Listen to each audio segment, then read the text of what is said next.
بسم اللہ الرحمن الرحیم۔ آج میں آپ کو بدعت حسنہ کی مثالیں بتانا چاہتی ہوں تاکہ جو آج کل ایک بہت زیر بحث موضوع چلتا ہے، حضور پاک صلی اللہ علیہ وآلہ وسلم کا یوم پیدائش منانا، تو اس بارے میں ان مثالوں سے آپ کو کچھ نہ کچھ اندازہ ہو جائے گا کہ کن کاموں کی اجازت ہوتی ہے اور کون سے کام بدعت حسنہ ہوتے ہیں جو اچھے ہوتے ہیں۔ مندرجہ ذیل میں ان کاموں کا ذکر ہے جو نہ حضور کے زمانے میں اور نہ صحابہ کرام کے زمانے میں تھے۔ نمبر 1، کلمے۔ ہر مسلمان 6 کلمے یاد کرتا ہے۔ یہ 6 کلمے، ان کی تعداد، ان کی ترکیب، کہ یہ پہلا کلمہ ہے، یہ دوسرا ہے، اور ان کے نام، یہ سب پہلے نہیں تھے، جن کا قرون ثلاثہ صحابہ اور تابعین کے زمانے میں پتہ بھی نہیں تھا، لیکن یہ سب جائز اور مسنون ہیں۔ قرآن پر اعراب لگانا۔ نمبر 2، قرآن کی جلدیں تیار کرنا، اس کو اردو اور مختلف زبانوں میں ترجمہ کرنا، ان کی تفاسیر لکھنا، اس پر غلاف چڑھانا اور اعلیٰ طباعت شائع کرنا، مختلف کلر کے صفحات، ہر طرح کی اس پر جو ڈیزائن بنانا۔ نمبر 4، حدیث کو کتابی شکل میں جمع کرنا، مثلاً صحیح ستہ وغیرہ۔ حدیث کی اسناد بیان کرنا، جیسے بخاری، مسلم، ترمذی، ابن ماجہ وغیرہ۔ حدیث کی قسمیں بنانا، مثلاً صحیح، حسن، ضعیف، موضوع وغیرہ، اور ان کو ترتیب دینا کہ اول نمبر صحیح ہے، دوم نمبر ضعیف ہے، پھر ان کے بعد نام مقرر کرنا کہ حرام و حلال چیزیں حدیث صحیح سے ثابت ہوں گی اور فضائل میں ضعیف بھی معتبر ہوں گی۔ غرض کہ سارا فن حدیث ایسی ہی باتوں پر ہے جس کا قرون ثلاثہ میں ذکر بھی نہیں تھا۔ نمبر 5، نماز میں زبان سے نیت کرنا۔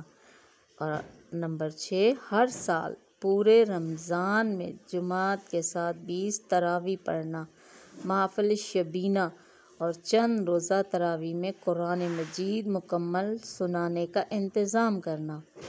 نمبر 7، جمعے میں مروجہ خطبہ پڑھنا اور خطبے سے پہلے تقریر کرنا، جس میں کوئی بھی موضوع آپ لے سکتے ہیں جو کہ پہلے نہیں ہو سکتا تھا۔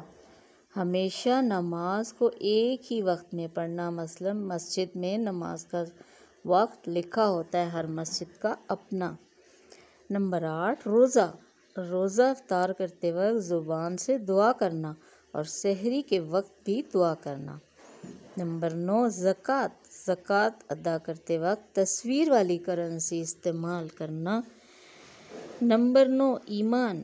مسلمان کے بچے کو ایمان مجمل اور ایمان مفصل یاد کرایا جاتا ہے۔ ایمان کی 2 قسمیں اور ان کے تمام درجے اور اقسام، یہ سب پہلے ترتیب سے نہیں تھے اور ان کا پتہ نہیں تھا پہلے۔ نمبر 10، حج۔ ریل گاڑیوں، ہوائی جہازوں، موٹروں کے ذریعے حج کرنا، عرفات شریف میں گاڑیوں کے ذریعے سفر کرنا، اور تمام جدید سہولیات میسر ہونا جن کے ذریعے پہلے کبھی حج کا تصور بھی نہ تھا۔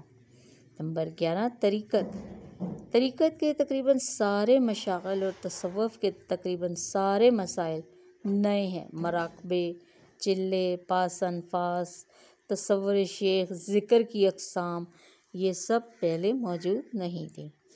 نمبر 12، 4 سلسلے۔ شریعت و طریقت دونوں کے 4 سلسلے، یعنی حنفی، شافعی، مالکی، جنبلی، اسی طرح قادری، چشتی، نقشبندی، سہروردی، یہ سب سلسلے بالکل نئے ہیں۔ ان میں سے بعض کے تو نام تک بھی عربی کے نہیں ہیں، جیسے چشتی یا نقشبندی کوئی صحابی، تابعی، حنفی، قادری نہ ہوئے۔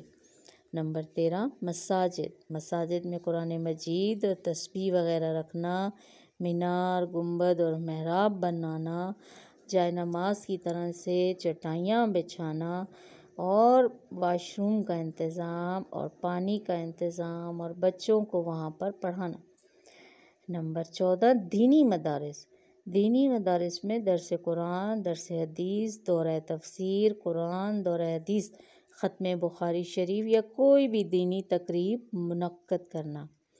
دینی مدارس کا قیام اور ان کا نصاب اور نظام، مثلا درس نظامی کا کورس، اس کا امتحان لینے کا طریقہ، پھر اسناد کی تقسیم، یہ پہلے کبھی رائج نہیں تھی، نہ حضور پاک کے زمانے میں نہ صحابہ کرام کے زمانے میں۔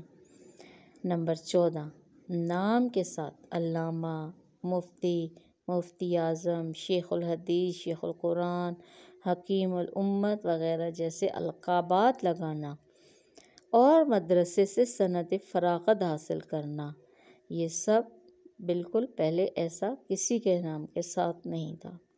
نمبر 15 نکاح نامہ۔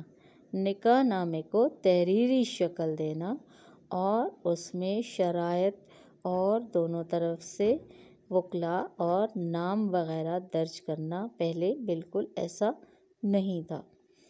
نمبر 16 سہ روزہ۔ لوٹے اور بستر سمیت تبلیغی سہ روزہ یا چلہ لگانا، سالانہ تبلیغی اجتماع کرنا اور اس میں لوگوں کو جمع کرنا، یہ سب بھی دور رسالت میں بالکل نہیں تھا، لیکن اب یہ سب کرنا بہت ہی ثواب کا کام ہے۔ نمبر 16 اذان۔ لاؤڈ سپیکر پر اذان دینا اور اعلانات کرنا، یہ سب پہلے موجود نہیں تھے۔ اسی طرح ہر سال جشن سعودیہ منایا جاتا ہے جس کا قرآن و حدیث میں کوئی ثبوت نہیں، اور ہر سال غسل خانہ کعبہ ہوتا ہے، اور اسی طرح غلاف کعبہ بھی تبدیل کیا جاتا ہے، اور غلاف کعبہ اب جس رنگ کا ہے پہلے شروع میں ایسا نہیں تھا، اور نہ ہی ان پر قرآنی آیات کندہ تھیں، جس کا کوئی پہلے رواج نہیں تھا۔ مکہ مکرمہ اور مدینہ منورہ میں تہجد کی اذان ہوتی ہے، جو کہ پہلے نہیں ہوتی تھی۔ مدارس میں ہر سال وہاں پر ختم بخاری ہوتا ہے، محافل سجائی جاتی ہیں اور ہر سال تبلیغی اجتماع ہوتا ہے۔ صحابہ کرام اور رضوان علیہم کے دن منائے جاتے ہیں۔